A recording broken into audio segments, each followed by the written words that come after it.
Përmes dy videov, keme pa manipulimin më të madh Vjosa Osmanit në këtë fushat. Pyetja nuk është që ku folën me një takim që u kon publik në 10 njerëz. Pyetja është që ka folaj veç me buqishin e me lajqapun me një dhomë. Kërkush sukun tjetër aty.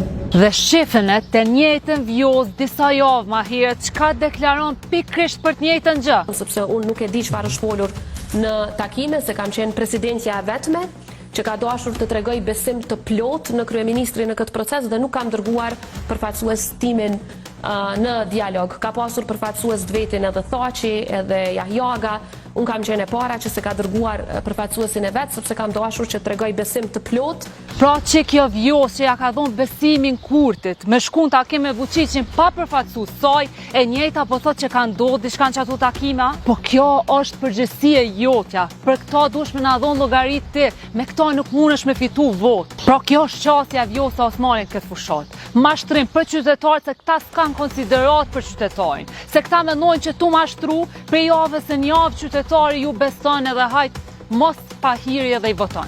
Ama Vjos ka rëndësi raporti me të vërtetën e ti nuk je hiç e vërtet. Se nuk mundesh për një temë kaq të rëndësishme ku e ke rreziku Kosovën me dale mi ndru deklarata që ka shpesh. Pra këto deklarata tua që po vinë kur peshe mungesën e përkrahjes, këto deklarata veç i bojnë dam opozitarizmin në Kosovë, veç e rritin Kurtin edhe ma shumë. Prandaj duhet opozit për një me, prandaj duhet opozit që ka relacion me të vërtetën dhe ka përbindje jo për karrik, prandaj PSD.